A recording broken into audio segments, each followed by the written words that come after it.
Hi friends, आप देख रहे हैं फिल्मी खिचड़ी। मैं हूं रूना आशीष और चलिए हम बात करने वाले हैं दुर्गापुर वाले शो के बारे में।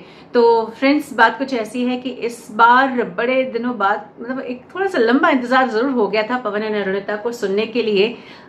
हालांकि इस बीच उनके कई सारे ब्यूटीफुल से पिक्चर्स आ रहे थे।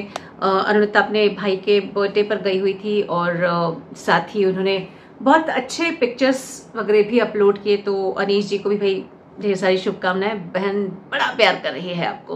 तो वहीं पर पवनदीप जो है वो अपने घर पर गए हुए थे और कई सारे लोग उनसे मिलने आए थे। कई सारे अच्छे अच्छे पिक्चर्स उन्होंने क्लिक करवाए थे।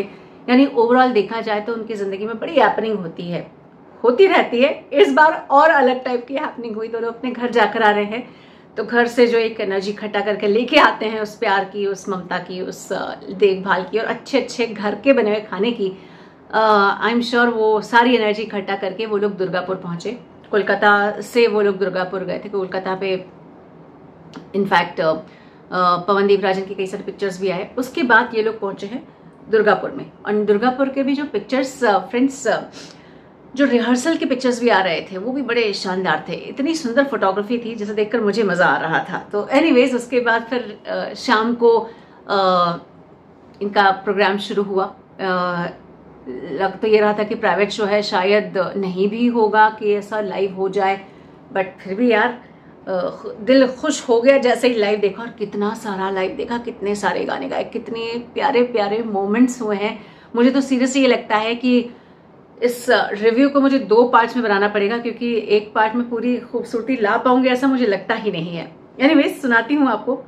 अरुणिता चूंकि वेस्ट बंगाल का जोन है, चूंकि बंगाली कल्चर है, वो खुद भी एक प्यारी सी क्यूट सी सुंदर सी बंगाली कन्या है। तो उनकी आवाज़ में जब तो मिठास है ही, और जब बांग्ला गाती है तब तो और मज़ा आता है। तो आई एम श्योर कि वहाँ पर जब वो बात भी कर रही होंगी ऑन स्टेज या ऑफ स्टेज, ऑफ स्क्रीन, वो सारी बड़ी मीठी मीठी सी बातें कर रही होंगी। मतलब ऐसा खूब सारी मीठी बातें चल रही होंगी पूरे ऑडिटोरियम में, क्योंकि वो बांग्ला भाषा बड़ी सुंदर है, मीठी सी।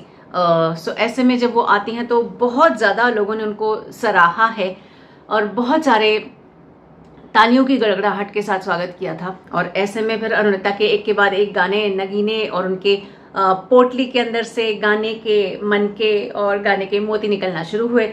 उसके बाद गूंजा सा है कोई एक तारा यहाँ, मैं जो देख रही थी वो गाया। फिर लग जा गले, ये दिल तुम बिन, then she sang Bengali song I wish. मैं समझ पाती, अगर आपको समझ में आ गया तो प्लीज़ मुझे बता दो यार। मैं हर बार गड़बड़ करती और हर बार समझ में नहीं आता मुझको, लेकिन इस बार कोशिश करूंगी कि अगर आप मुझे वो बताते हैं तो वो एक्चुअल गाना किसी ने गाया हो तो मैं वो सुनने की कोशिश करती हूँ। एटलीस्ट मालूम तो पड़े यार, इतनी सुंदर सी बंगाली कन्या बंगाल में बोल के क्या जाती है बंगाली में, अच्छा लगेगा। उसके बाद दिल चीज़ क्या है, और यार मज़ेदार तो लगता है यार। अरुणिता जो गाती है ना, दिल चीज़ क्या है, मतलब कानों में ना ऐसे रस घुल जाता है। ऐसी आवाज़ें जब आप आसपास सुनते हैं, I am again telling you, मैं इतनी बायस हो जाती हूँ अरुणिता की आवाज़ को लेकर और मीठी आवाज़ों को लेकर ना, कि ऐसा लगता है कि बहुत गड़बड़ कर दे रही हूँ मैं। लेकिन मैं गड़बड़ करने के लिए तैयार हूँ, क्योंकि मैं क्या करूँ, उसकी आवाज़ मीठी है और मुझे मीठी आवाज़ें बहुत ज़्यादा पसंद है। तो ऐसे में आपकी अरुणिता आती है। फिर दिल चीज़ क्या है, तुझसे नाराज नहीं। फिर उसके बाद the best part was she was asking public to sing तुझसे नाराज नहीं जिंदगी, and public was also singing and Om Deva. फिर घर मोरे परदेसिया, ये वाले गाने अरुणिता ने गाए और बहुत बहुत बहुत दिल लूट कर लेकर गई हैं दुर्गापुर का। उसके बाद फिर समय आता है पवन का। आंखें मेरी हर जगह ढूंढे तुझे, ये वाला गाना गाते हैं। फिर हवाएं गाते हैं। हवाएं मुझे बहुत पसंद है उनका, मतलब मुझे गाना ही पसंद है। और फिर जब पवन गाते हैं तो और अच्छा लगता है यार। इश्क हुआ, कोई तो वजह है, ये वाला। फिर माई तेरी चुनरिया इमोशनल कर देते हैं। मैं जहाँ रहूँ, लुका छुपी, ये ऐसे ना बड़े इमोशनल कर देने वाले सॉन्ग है पवनदीप के, जिसको बहुत शांति से सुनने की इच्छा होती है। अच्छा, एक बात और भी मैं आपको बताना चाहती हूँ। कुछ एक जगह पे जब मैं ट्रैवल कर रही थी, जब मैं ये पूरा लाइव देख रही थी, तो ये भी हुआ कि कई जगह मैं उस गाने को लो जोन में होने की वजह से प्रॉपर वर्डिंग्स नहीं सुन पाई हूँ। तो अगर मेरे से कहीं कोई मिस हो गई तो मुझे लिखकर भेज दीजिएगा भाई, मैं पहले बता दे रही हूँ आपको। फिर उसके बाद आज फिर तुम पे प्यार आया है और तेरा यार हूँ मैं, ये सब गाने गाए। और फिर ही वेंट टू कीबोर्ड, आने वाला पल, एक प्यार का नगमा, लंबी जुदाई, आज जाने की जिद ना करो, देखा एक ख्वाब। एंड कीबोर्ड पे तो मज़ा आ जाता है यार पवनदीप का ना, जब ऐसा लगता है बस शांति से बैठे रहो, आसपास कुछ ना चल रहा हो और सिर्फ पवनदीप का परफॉर्मेंस चल रहा हो। जैसे बोलते ना, हम बचपन में बोलते थे पिन ड्रॉप साइलेंस रखेंगे क्लास में, तो वैसा ही हुआ था। पिन ड्रॉप साइलेंस हो जाता है पूरे हॉल में जब ये वाले गाने चलते हैं तो उफ। ओके, उसके बाद he came back on guitar and then Rasiya. ये भी एक सुंदर सॉन्ग है ना, कितना प्यारा सा गाया। रसिया के बाद उन्होंने नादा परिंदे, साडा हक और फिर केसरी, ये वाला गाना गाया और हम समझ गए कि हाँ भाई अभी ये वाला जो पोर्शन है, अध्याय है, ये खत्म हुआ। अब आएगा नया अध्याय, climax of the show, Pawan and Arunita.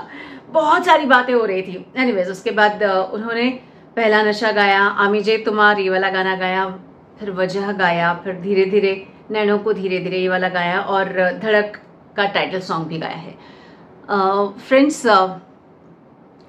आपकी ना, आपको स्लो मोशन में डाल देते हैं इन दोनों के जो परफॉर्मेंसेस होती है ना, इनका जो भी शो होता है ना, ऐसा लगता है कि आप एकदम धीरे धीरे चल रहे हैं, क्योंकि आपकी एक्चुअल स्पीड नहीं होती। जो स्पीड चलाने वाला दिमाग जो कि यंत्र होता है, वो यंत्र इन लोगों के काबू में आ जाता है, इनके कब्जे में चला जाता है। तो आपको ऐसा लगता है जिंदगी एकदम स्लो मोशन में चल रही है। कहने के लिए धीरे धीरे चल रही है, लेकिन शो जल्दी खत्म हो जाता है। भयानक वाली विडंबना है, भयानक वाला विरोधाभास है, लेकिन ये सच है।